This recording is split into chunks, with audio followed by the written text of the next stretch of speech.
What's happening, guys? Welcome to another update video with Hercules, just hanging out. So let's get into this real quick right now. Today is September 15th. Just got back from the gym about 25-30 minutes ago. Had a post-workout meal, and today was a pull day. Really good, solid pull workout. Very sore going into today's workout from Friday's push workout, so chest, shoulders, and triceps, and then yesterday's leg day was a doozy. So basically, everything but my back is pretty sore right now. So anticipating tomorrow, my entire body is going to be quite tender, but that's okay. That's a sign that we push the parameters a little bit, and that's something I want to talk about in this video, and that is progression, right? So your body needs stimulus and a progression of stimulus to adapt and to grow, right? Which is what a lot of people watching this video are probably trying to do, like myself, is to improve your physique and grow, build muscle. And if you're not providing, stimulus in the form of, your weight training and progressing that and trying to, over time, make progression, your body's not going to change. And that's something that I see a lot of people do, especially not a lot of new lifters, is that they just kind of go in the gym and number one, they wing it. So they're just kind of doing whatever they're feeling that day. And they're following a little bit of structure. Like Monday is, the typical Monday is chest, Tuesday is back, Wednesday's legs. And that's fine at the beginning. But after that, it's kind of just, okay, what do you want to do today? Chest. Okay, let's do bench. Okay, what else? Let's do incline press. Okay, let's do some flies. But there's no real structure to it. And then the following week they go in and they're like, oh, chest again. Okay, let's do bench. Well, what did we do last week? Well, I think we did 135, so we'll do 135 again. And it's just this kind of cycle of spinning your wheels, right? And then, 6-7 months time, they look in the mirror and they're really not looking different.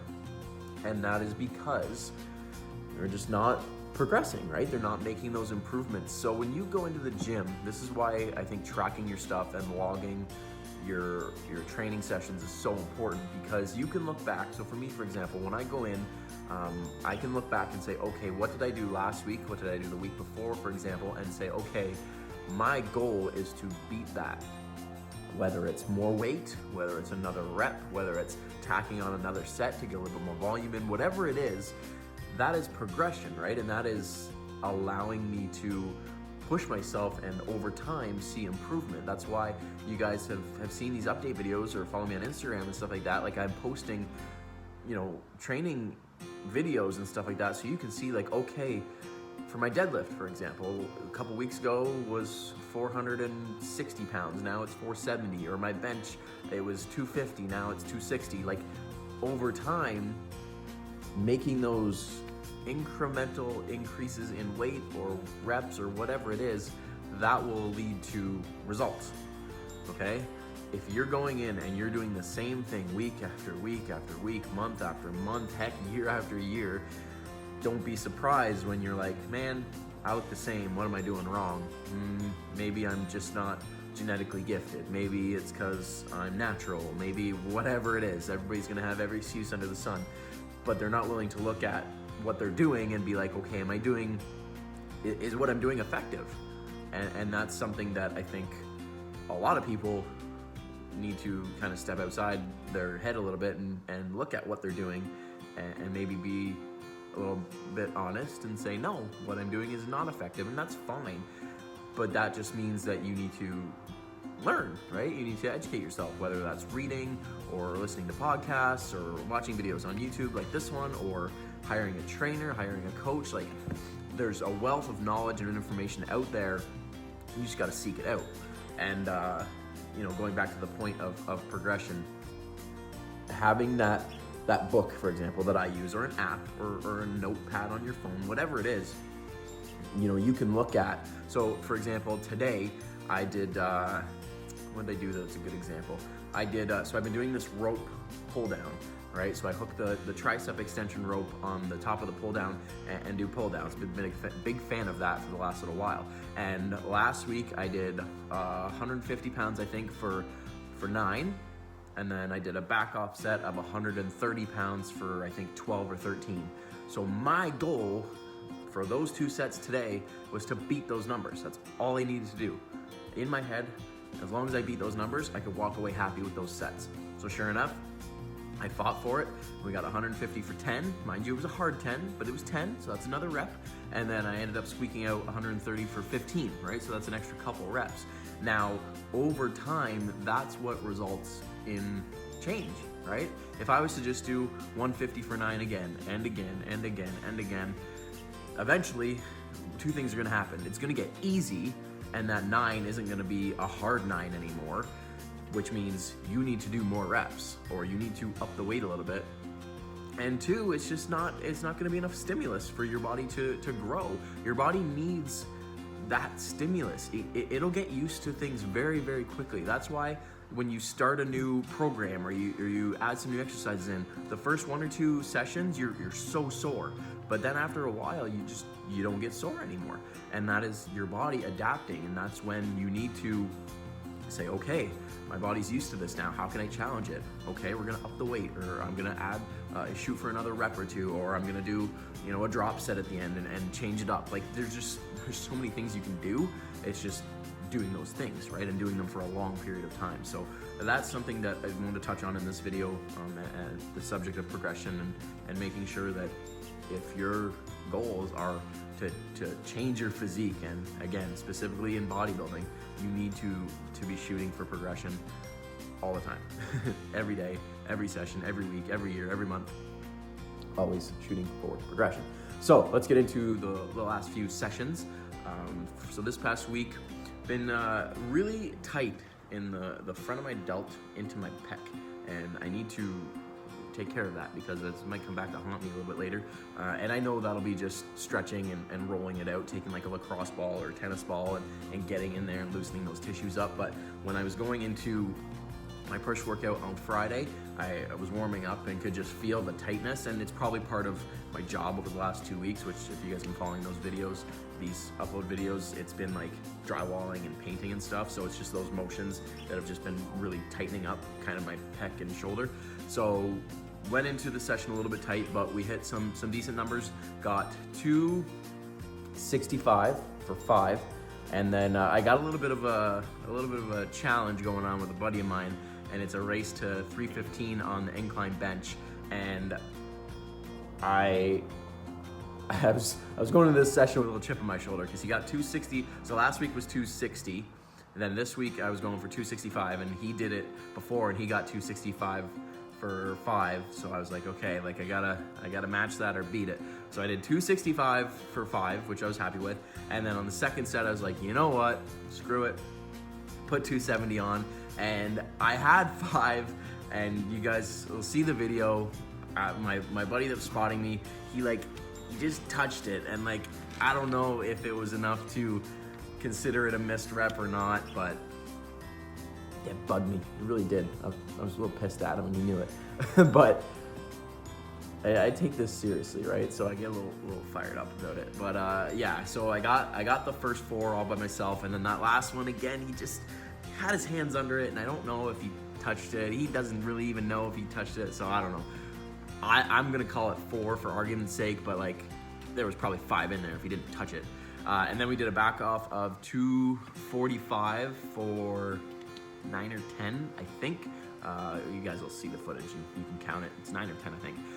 And then, of course, adding in the volume with some flies. Been doing the cuffed flies, so taking those cuffs that girls use for their kickbacks on the cable for their butt, putting those on and doing flies this way, so keeping the palms facing down instead of usually holding a handle like this.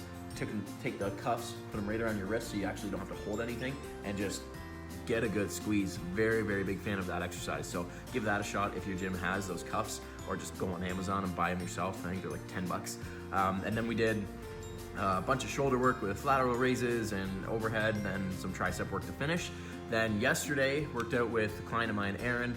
You guys have probably heard me mention him before. Young kid, very eager, very willing to learn and work hard, and that'll pay off very much so in the long run. But we did sumo deadlifts to start. Again, mentioned it earlier, we did or no, 470 pounds. God, if I did 270, something going wrong.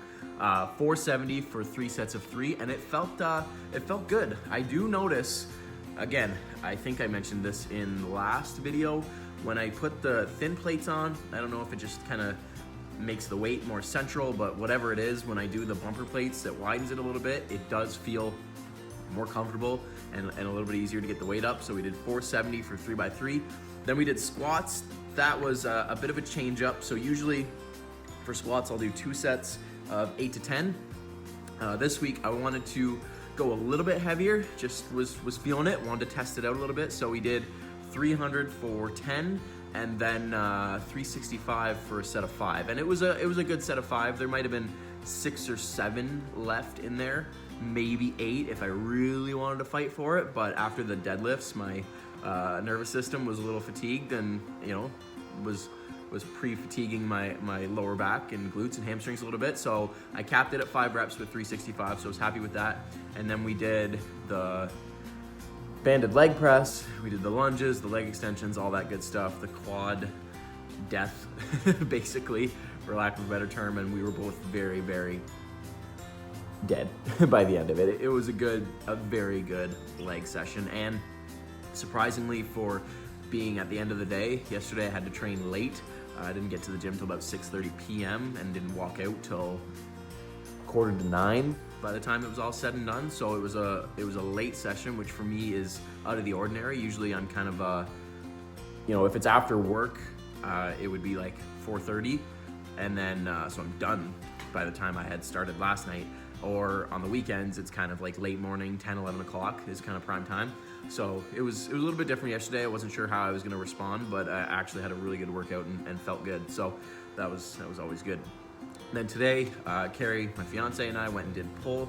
Like I mentioned earlier, we did a bunch of rear delts to start, then we did some pull-ups, then we did the rope pull down, like I mentioned, did a single arm pull down, which was good, and then a bunch of rows, and then some biceps to finish. So a good workout. It was a very good back workout, and I'm excited to continue, like I said, progression, continue, get your butt out of the frame. Jeez, how rude. Progress all those lifts. I think probably just based on how I'm feeling, within the next week or 2, we'll do a deload. I'll look back and see like how long I've been running with the current plan, and then kind of assess accordingly. But I think we're kind of getting to the top end of some weights that I'm feeling comfortable moving, and then with how my shoulders are feeling and stuff, it's probably not a bad idea to take a deload to just let any little aches and pains and tightness kind of wash itself out a little bit, and then we'll be ready to go after that. So yeah, we're September, so maybe the first week of October, if I can squeak out feeling good for the next 2 weeks, and then going into October, take a deload and then hit it hard again, push till the end of the year. Weight right now, hit a weight PR of 193.2 on the scale at the gym this morning. Now mind you, it's not 100% accurate because it's after having a meal this morning, after having water in the gym, and I still had my shorts and stuff on. So it wasn't 100% accurate, but for me, that's an all-time high for sure. And that means probably in the morning I'm close to like 189, 190. So I feel good, honestly, guys. I'm not too hung up on what the scale says as far as like if it's up or down, because as long as I still look decent, which I feel I do, and progressing in the gym, that's what's important right now. Hitting, scale weight, it's not indicative of whether or not I'm making progress or not. If I all of a sudden look in the mirror and I'm like, oh, you're getting like really sloppy, then yeah, that's probably somewhere or some time that I can make some changes, and that would be just small diet changes, just cleaning it up a little bit, and a couple pounds would probably fall off relatively quickly. And then same thing with on the way down. I don't want to see it dip too low, because that might mean I'm not eating enough. I'm eating a good surplus of calories right now, and that's probably why I'm getting strong. I'm getting bigger. Like I'm filling out decently large t-shirts right now, which for me is not. I've never been this size before, and being 5'7", like I'm big for my height, right? And even like some of the shirts that I was wearing, like even a couple months ago, are quite tight on me now. Like my, you know, nice shirts that I wear to like family dinners and stuff like that, or my hoodie that I have like with the Team Rollins logo on it, like it's pretty snug. So, you know, we're getting beefy, which is cool. So yeah, that'll probably wrap up today's update video, guys. Like I said, run the next 2 weeks of decent training, and then take a deload, and then, you know, hit it hard again, push till the end of the year, and then reassess in the new year, which will be, you know, getting close to time to prep again. So hope you guys are enjoying these. Like I say every time, if there's something you want me to talk about or anything, let me know in the comments below. Be sure to subscribe if you are new, like these videos, follow me on Instagram at Leroy_Rollins_fitness, and I'll see you guys around. Thanks for watching again, and have a good one.